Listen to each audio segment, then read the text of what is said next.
And I feel like this is gonna be the portion of the video where we're gonna talk about the Ibis Ripley AF versus the Ripmo AF versus the Carbon Ripley. Which one is right for you and what should be your next bike? What do we got here? Okay, a little bit more tech. And as you guys can tell, the AF is handling this so good. Me, not so much. Oh my God, this looks gnarly. What's going on, you guys? Welcome back to the channel, and today is a very special day because Ibis Cycles just released the brand new Ripley AF. And I have actually been testing out these bikes these last few weeks. Beyond stoked on it, really stoked to give you guys the impressions. I know a lot of people are probably curious about this bike. Is this gonna be their next bike? So yeah, we're gonna give you guys the full breakdown on the Ripley AF, tell you guys what I've been thinking about it, and also compare it to its, I guess, bigger brother or sister, the Ripmo AF. So I feel like a lot of people are gonna be interested in that comparison, as well as the comparison between this and the Carbon Ripley too, because on paper, the only changes are the alloy frame, obviously, and they also made this bike a degree slacker than the Carbon Ripley, so it doesn't look like much has changed. However, I will say this is a completely different bike than the Carbon Ripley, at least for me in the testing I've had on it. I feel like there are some things that are similar. However, this really does branch into another category, so excited to go over all the details. One thing ahead of time, we do ride for Ibis Cycles, so we've been riding them for a while now. I've had a chance to ride pretty much every bike in the lineup as well as previous models. Have always been stoked on the Ibis bikes, and this one is no different. The other thing, if you guys are in the market for your next bike, highly recommend giving our buddy Sean a call. He helps us out a ton. His shop is N+1 Bikes. He always takes care of awesome MTB viewers. Just ask him for some stories about when we've been traveling. He loves talking, so give him a call. Here's his phone number. He's happy with us giving us out. And yeah, if you're ever in the market for anything bike related, give him a call and see if he can help out. But without further ado, let's get into the video about the Ibis Ripley AF. All right, so talking about this bike, I think the first thing we are gonna have to emphasize here is the price point of this build. So for $3,000 MSRP, you actually get a really solid build. And they did the same thing with the Ripmo AF. You have the Fox 34 Performance up front, which has been a pretty solid fork, and that's paired with their inline Fox DPS rear shock. And that also is the same shock that comes on the Carbon Ripley. So you get a 1x12 drivetrain. On here is the Shimano Dior 12-speed. So it's been really awesome, been loving it so far. The ratio is really rad too, so you have that climbing gear there. You have Shimano Dior brakes, which I think is really awesome. I know on the Ripmo AF, I think it came with the I want to say the guides, the SRAM, the entry-level SRAMs. I do personally think that the Shimano entry-level brakes are a little bit better, and I actually would even say these aren't necessarily just entry-level. The performance and the reliability is definitely there, so you're not going to be updating these anytime soon. And you get a dropper post, the KS Lev. The coolest thing about the build, though, I think, is when you look at the lever. On the Ripmo AF, you actually got the standard KS thumb lever. On this one, you actually get the one that feels like a shifter, and I feel like that is a game changer in itself. So yeah, you get the dropper post with the shifter. For wheels, you get Ibis's aluminum 35 rims, and these have been insanely bulletproof. We've been testing them out here in bootleg and back home, and yeah, they feel like super solid wheels. You get the Hans Dampf up front, which has actually been really awesome. I thought it was going to be a little bit on the flimsier side when I felt it, but the traction has been rad, and I haven't had any issues with that so far. And you get the knobby nick in the rear, and that has rolled really well, and there is a good amount of traction on there too. So yeah, overall, a very solid build for the money, and there will be a few build kits, I think, a little bit later on. But yeah, so super stoked on this thing so far. But now let's get into how this bike actually rides on the trail. So before I actually break down the review and the climbing and the descending, I figured I would take you guys on a quick lap here in bootleg. And if anyone has ever been to bootleg, you'll know the trails out here are insanely gnarly. It almost feels like everything is trying to take you out here. So yeah, let's get on the trails and see how this bike performs. First off, look at how majestic this bike looks. Look how amazing bootleg golden hour looks. So the downhill trails up there, but we're gonna do one of my favorite ones. I feel like it's gonna be a good test for this bike. This trail right here, I believe it's called Girl Scout or Boy Scout, name right here. Let's go down. All right, so one reason why I really want to do this trail right now is I feel like it has a little bit of everything. Some downhill tech, some chunk, some uphill tech, and I feel like it really sums up what this bike is all about. What do we got here? Okay, a little bit more tech, and as you guys can tell, the AF is handling this so good.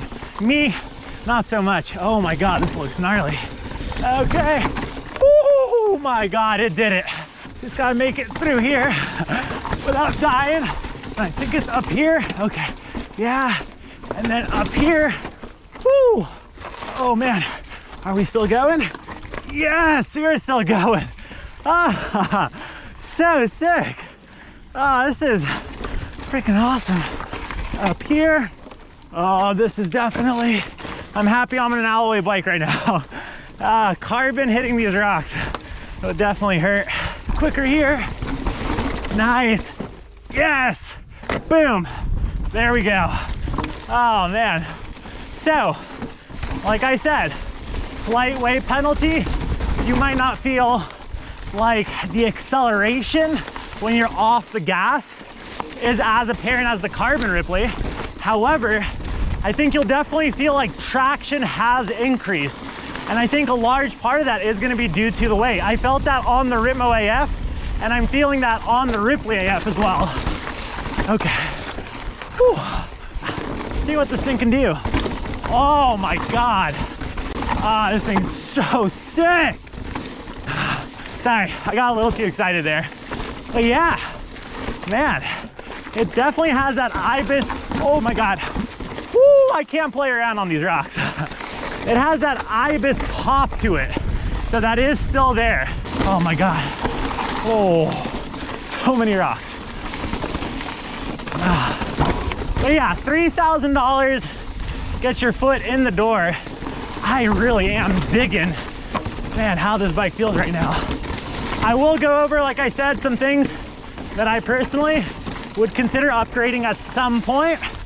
But if you're kind of just starting off, or you're looking for a super solid bang for buck, don't want to make any upgrades too soon, highly recommend checking out this build kit. And I'm gonna try, oh my God, to survive a little bit. Let's get to the review portion of this video right now.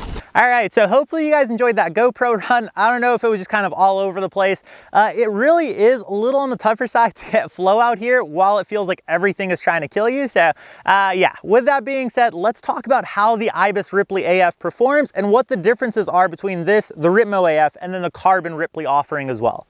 So for climbing, now this is the spot where Ibis is known to be really solid climbers, the DW Link suspension design, and just how they build their bikes overall with the steeper seat angles, make them kind of climbing machines. That is no different on this. It is a solid climber. You have that steep seat angle, so it feels like your weight is on top of the bottom bracket. You're putting that power down and it's actually moving you forward.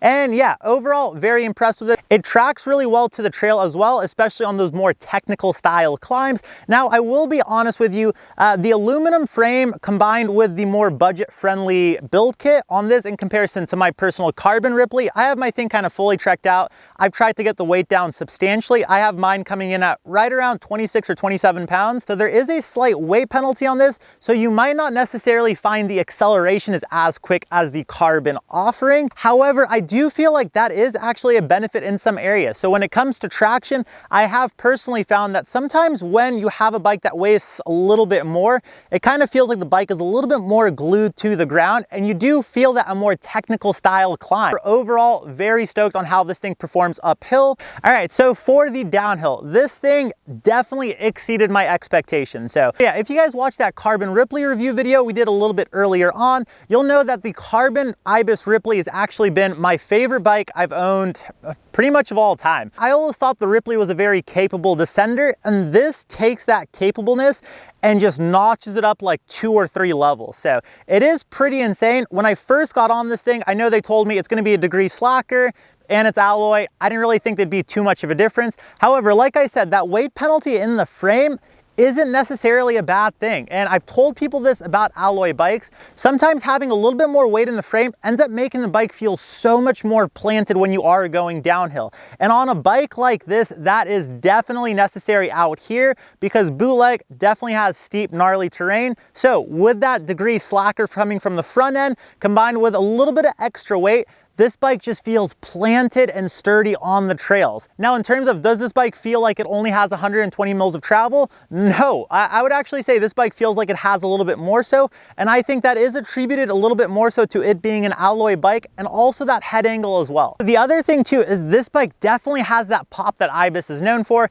Ibis bikes have always been a little bit more on the poppy side, the more playful side, so you do have that shorter chainstay and you have the DW Link suspension design on here. So when you are making your way down the trail, it's really easy to kind of just pop up rocks or just kind of have fun on the trails, making your way down corners, slashing stuff. So yeah, overall, this thing is a blaster ride downhill. And I feel like this is going to be the portion of the video where we're going to talk about the Ibis Ripley AF versus the Ripmo AF versus the Carbon Ripley, which one is right for you and what should be your next bike. So as a lot of you guys probably know, earlier on last year, I was riding the Ripmo AF for an extensive amount of time, and then I went to the Carbon Ripley after that. So I've had time on both of those options. I've ridden them on a variety of terrain, and comparing those to the Ripley AF, I would say it's like both of those had a baby. So I think the Ripley, the carbon version, I personally feel like that bike, even though it is a trail bike, it climbs insanely well because the accelerations there, you can build them up very light.